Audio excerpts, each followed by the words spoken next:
Supporters of John Kerry say that he's more effective in a sense than Hillary Clinton because he has something that's very rare in Washington, and basically that's nothing to lose.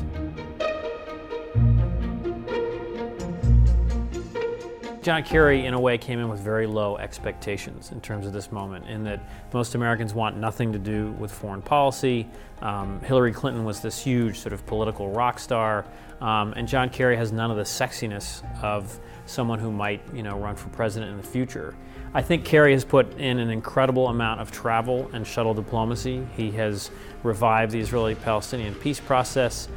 He's constantly on the road. He's at this point traveling faster and covering more miles than Hillary Clinton did in her tenure. So it's amazing the energy he's brought to bear. The problem is he has a tendency to make gaffes. I think Kerry's gaffes got in the way when the administration was trying to lobby Congress and the American public to support potential airstrikes against Syria. That is exactly what we're talking about doing. Unbelievably small, limited kind of effort. Secretary of State Kerry was in London just this morning at a press conference, and he used the term unbelievably small, describing the strike against Syria. That's a very confusing message, certainly a confusing message to me that he would offer that. That unbelievably small remark by Secretary of State John Kerry just about set Senator John McCain on fire.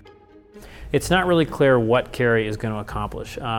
Kerry has this belief that if you bring people to the table, if you spend hours and hours and hours cajoling people, sometimes things happen.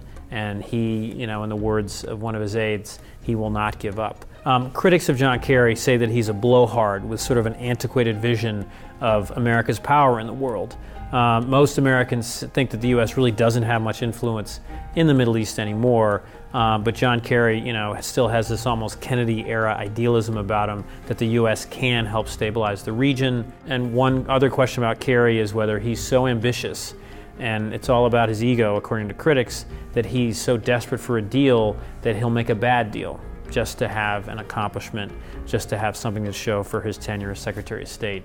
From my reporting, I think that Kerry is motivated by ambition, but he also, I think, really feels this is a historic moment in the Middle East. Things are going very badly, and if he feels that if there isn't diplomatic breakthroughs with Iran, or at least in terms of the Israeli-Palestinian crisis and potentially Syria, he really fears cataclysm in the region.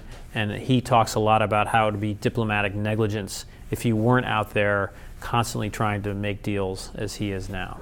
I am proud to take on this job because I want to work for peace. John Kerry's dreams of becoming president sort of died in 2004, and people close to him say that letting go of that dream of becoming president has actually liberated him.